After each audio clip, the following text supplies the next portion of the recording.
Laetitia. Bonjour William. Est-ce que tu peux te présenter en quelques mots, s'il te plaît? Je m'appelle Laetitia Falessi, je suis une ancienne de l'EACE, promotion 2008, et je suis aujourd'hui Community Manager chez SOWAT. Alors tu es donc Community Manager, c'est un métier très tendance qu'on entend parler un peu partout. Qu'est-ce que tu peux nous en dire exactement? Alors effectivement, c'est un métier qui est né vraiment avec une nouvelle tendance de communication ces dernières années, qui fait que les entreprises vont communiquer moins de manière descendante, mais plutôt de manière ascendante, voire transversale. Donc en fait, le cliché qu'on a du community manager aujourd'hui, c'est la personne qui répond sur la page Facebook et sur la page Twitter. Il s'avère que le community manager est bien plus que un simple modérateur de forum ou de page Facebook. Aujourd'hui, être community manager, c'est aussi être commercial sur le web, c'est aussi être un peu lobbyiste, ambassadeur pour sa marque. C'est aussi faire du service client quand on répond aux clients qui sont contents et parfois mécontents sur le web. Et c'est en fait, somme toute, créer une audience autour de sa marque. Donc l'objectif en fait du community manager, c'est vraiment de fédérer des communautés, telles que son nom l'indique, et de recruter. Donc de recruter des ambassadeurs qui vont pouvoir aller parler de sa marque auprès de la communauté, voire d'autres communautés qui pour l'instant ne sont pas touchées par la marque. Donc recruter et ensuite fidéliser cette audience pour en faire une audience de prospects, de clients fidèles qui vont racheter et qui vont se sentir liés en fait à cette marque. Il y a ensuite un autre pan du métier de community manager qui est la veille, qui est essentielle. La veille classique sur les produits, les stratégies mises en place par les concurrents, mais aussi une veille sur la communication, sur la tonalité, sur ce qui se fait et sur la manière de s'adresser en fait à leur public. Alors SOWAT, la société pour laquelle tu travailles, développe des applications ludo-éducatives pour iPhone et iPad. Quelles vont être les différentes manières de marketer une application sur les différents magasins en ligne, notamment l'App Store?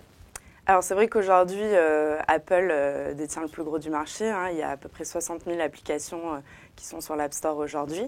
La problématique de l'App Store, c'est en fait qu'il n'y a pas de possibilité de faire de la publicité au sein de l'App Store, d'avoir de la PLV. C'est comme si on était dans un immense magasin avec beaucoup de rayons, beaucoup de produits, mais finalement très peu d'indications sur où est la promotion du jour, quelle est la différence entre ces deux produits. Donc c'est là en fait que rentre en jeu tout le rôle du community manager.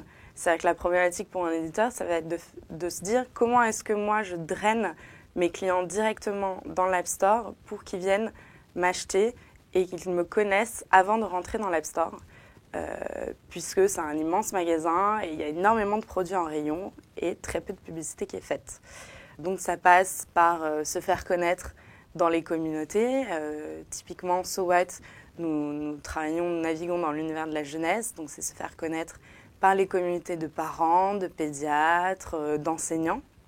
C'est aussi avoir de forts relais presse qui vont communiquer sur nos prochaines sorties, nos productions du moment, nos promotions en cours et surtout animer de manière très régulière en fait la marque, la faire vivre. Faire de la promotion aussi, c'est essentiel parce que le marché de l'application est un marché très sensible aux variations de prix. Donc c'est vraiment un vrai levier en fait pour en fait monter dans les classements de l'App Store et être visible. Le monde de l'édition a vraiment évolué depuis le numérique. Qu'est-ce qui a vraiment changé? Le grand changement, c'est en fait le format et le contenu. C'est-à-dire qu'aujourd'hui, on parle par exemple pour les livres de e-book enrichis. C'est-à-dire qu'on a une histoire, mais on a aussi quelqu'un qui nous la raconte. On peut avoir un contenu pédagogique qui est relié à cette histoire. Donc un contenu très riche. Pas de problème de réimpression, par exemple, un problème classique qu'on retrouve dans l'édition. Malheureusement, donc c'est un sujet en plus d'actualité, malheureusement on entend un peu partout dire le numérique, attention, c'est un danger pour l'édition. Moi je crois plutôt que le numérique c'est un vrai levier et que le danger pour l'édition c'est plutôt la gratuité liée au numérique qu'il peut y avoir parfois, plutôt que le numérique soi-même. Je pense qu'il faut voir ces deux types d'édition comme complémentaires. Écoute, merci Laetitia pour toutes ces informations sur le monde de l'édition numérique. Est-ce que tu as un mot pour la fin peut-être? Eh bien, je voudrais dire en fait à tous les jeunes diplômés ou les jeunes gens qui vont se diplômer de l'ESCE qu'ils n'aient pas peur en fait de s'intéresser à ces nouveaux métiers émergents, à ces nouveaux secteurs qui sont parfois très peu représentés dans les écoles de commerce.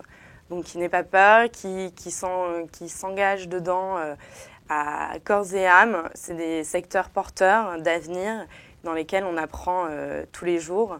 Donc ça, c'est mon premier message. Et mon deuxième message, ce serait de dire n'ayez pas peur de la PME. On ne le dit pas assez souvent, je trouve, aussi en école de commerce.